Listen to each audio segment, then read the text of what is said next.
नमस्कार। संवत 2081 की हार्दिक शुभकामनाएं, बधाइयाँ।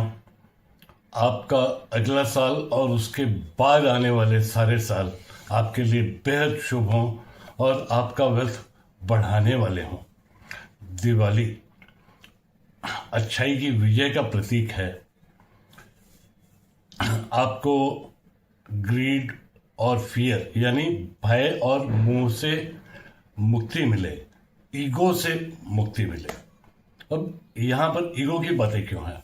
कई बार हम लोग प्रिजुडिस हो जाते हैं कि फलाना आदमी सही नहीं है, फलाना व्यक्ति सही नहीं है, फलाना इक्विटी अच्छा नहीं है, फलाना म्यूचुअल फंड अच्छा नहीं है। तो हर चीज को उनके उनके गुणों के अनुसार यदि नापा जाए तो ये ज्यादा अच्छा होगा। ईगो का त्याग बहुत आवश्यक है। दीपक पारेख का एक कहावत है, जब एचडीएफसी बैंक बन रहा था तो उन लोगों ने जो मीटिंग की उसमें ये डिसाइड किया कि उन्हें क्या नहीं करना है। महाभारत में भगवान श्री कृष्ण भी अर्जुन को और बाय डिफॉल्ट पांडवों को ये कहते हैं कि उन्हें क्या करना है और क्या नहीं करना है। क्या करना है ये आवश्यक है, लेकिन क्या नहीं करना है ये भी बहुत आवश्यक है। दीपावली प्रकाश का पर्व है। प्रकाश यानी ज्ञान, ज्ञान यानी सरस्वती। जहां सरस्वती का आवास होगा वहां लक्ष्मी का पदार्पण अवश्य होगा। बिना ज्ञान के, बिना सरस्वती के सहयोग के लक्ष्मी मुश्किल है। ये तो आपको भी समझ में आता है। इस बार मैं भी अपने नियमों को बदल करके कुछ सजेशंस भी दे रहा हूं। अब बाजार की बातें। बाजार में कुछ गड़बड़ है। अब ये क्या हो रहा है? तो यहाँ पर बाजार में थोड़ा ज़्यादा जोश था, तो ये अभी टाइम करेक्शन और प्राइस करेक्शन के दौर में चल रहा है। ये कुछ दिनों तक और चलेगा ऐसा मुझे लगता है। ये क्यों है? ये एक तो हम लोगों के कंजम्पशन कहीं डाउन है। मैं हमेशा पूरे देश के लोगों से बात करता रहता हूँ। लोहा मार्केट हो, कपड़ा मार्केट हो, गांव का बाजार हो, सब जगह कंजम्पशन में समस्या है। इसके बाद में ये समस्या सिर्फ जनता के लेवल में नहीं है, सरकार के लेवल में भी है। अक्टूबर के अंत तक सरकार बहादुर को जितना खर्चा करना था उन लोगों ने सिर्फ 80% किया है। नए ऑर्डर नहीं आ रहे हैं, पुराने के पेमेंट नहीं आ रहे हैं। तो यदि पुराने के पेमेंट नहीं आएंगे तो उसका असर बहुत दूर तक, नीचे तक जाता है। समाज में पैसा नहीं बढ़ता है। और तीसरा ट्रेंड, अभी आप लोग देख रहे होंगे कि ये बाजार से पैसा फिरंगी बेच रहे हैं। ये घूमने गया है, टूरिस्ट हो गया। ये टूरिस्ट ट्रेड अमेरिका गया है, जिसे ट्रम्प ट्रेड कह रहे हैं। ट्रम्प ट्रेड में अमेरिका में सारी दुनिया से करीब करीब $150 बिलियन आया है। उसमें से $40 बिलियन अकेले एशिया से आया है और उस $40 बिलियन में $25 बिलियन सिर्फ इंडिया और चाइना से आया है। तो यहाँ पर गलतफहमी का कुछ नहीं है, लेकिन इसका एक ये भी मतलब है कि ये चूंकि टूरिस्ट मनी है तो आगे पीछे जब अमेरिका के हालात सेटल होंगे, नए प्रेसिडेंट आ जाएंगे, नए वो फेड का नया जो भी डिसीजन है वो आ जाएगा, तो ये कहीं पर सेटल हो जाएगा, अपना जमीन खोज लेगा और ये टूरिस्ट मनी फिर वापस जहाँ जाना है जाएगा। अब इंडिया आएगा कि नहीं आएगा ये तो कहना बड़ा मुश्किल है, लेकिन कहीं ना कहीं तो जाएगा। अब यहाँ पर अच्छी बातें क्या है? एक तो हमारे मार्केट कैप का जो टॉप 40 कंपनी है, इनके बैलेंस शीट बहुत अच्छे हैं, इनमें कहीं कोई चिंता की बात नहीं है। निफ्टी 500 में करीब करीब 120 कंपनियों का प्राइस अर्निंग रेशियो 19 के करीब है, एवरेज। ये भी अच्छी बात है, लेकिन इसका उल्टा मतलब हो गया कि बहुत सारे कंपनियों में प्राइस अर्निंग रेशियो 19 से ऊपर है, जो कि रिस्क है।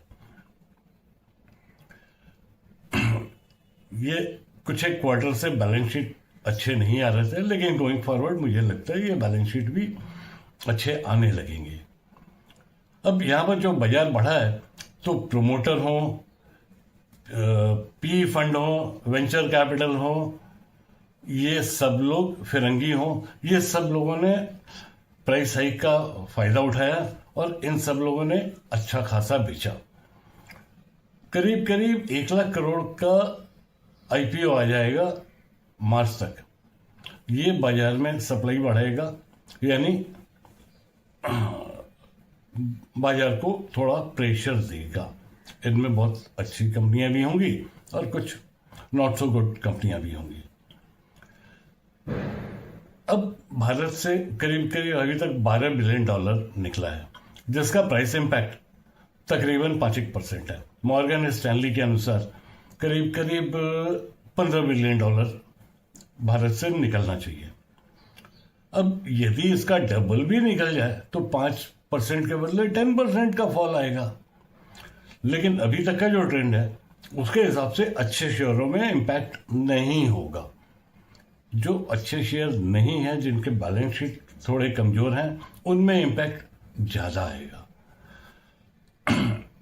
ज़्यादातर अच्छी कंपनियों का बैलेंस शीट 15% के आसपास है।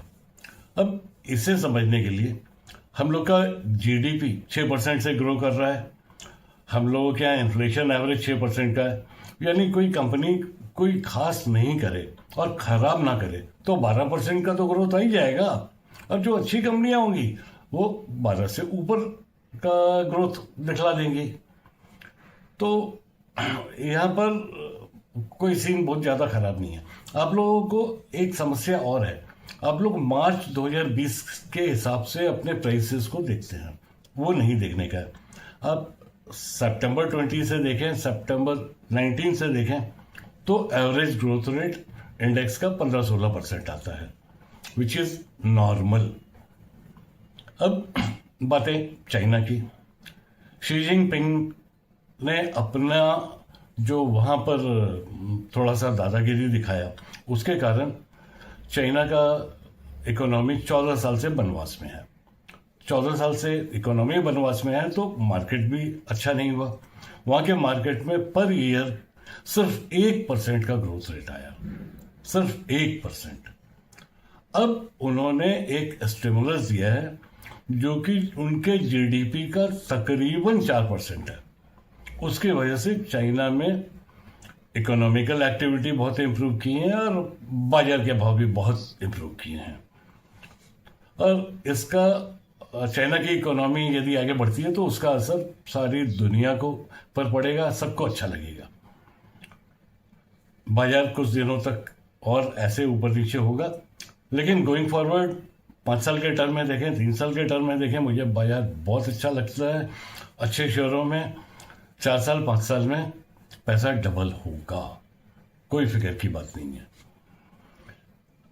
अब बात सेशन की, मैं क्या करने वाला हूँ, मैं फर्मा ऐड कर रहा हूँ जहाँ पर स्पेशली सीडीएमओ टाइप या बायोटेक्नोलॉजी में माथा लगा रहा हूँ। टेक्नोलॉजी में मैं बहुत बुलिश हूँ। अब टेक्नोलॉजी का मतलब क्या है, यहाँ पर सर्विसेज के अलावा products, data centre, e commerce, market place, इन्हें खोजना पड़ेगा। सिर्फ सर्विसेज में रहने से काम नहीं चलेगा। अब यहाँ पर इसको समझने के लिए तो थोड़ा सा फिर से सरस्वती की जरूरत पड़ेगी, ज्ञान की जरूरत पड़ेगी। और यदि आपको ये नहीं समझ में आए तो म्यूचुअल फंड भी है। और हाँ, एनर्जी में भी गोइंग फॉरवर्ड मैं बहुत बुलिश हूँ। म्यूचुअल फंड में मैं खास तौर पर फ्लेक्सी कैप देख रहा हूँ, वैल्यू फंड्स को देख रहा हूँ, ये बहुत अच्छे लग रहे हैं, मल्टी एसेट फंड्स बहुत अच्छे लग रहे हैं, और गोइंग फॉरवर्ड स्मॉल कैप भी मुझे बहुत अच्छे लग रहे हैं। थीम पर मुझे BFSI, फर्मा, टेक्नोलॉजी और इनोवेशन बहुत अच्छा लग रहा है। एक बार फिर हार्दिक शुभकामनाएं अगले साल और उसके बाद के सालों के लिए। कि आपको यह कंटेंट अच्छा लगे तो इसे कृपया लाइक करें, कमेंट तो जरूर करें। लोगों के कमेंट से ही मैं अपने कंटेंट को सुधार पा रहा हूं। शेयर करें और सब्सक्राइब करना ना भूलें। नमस्कार।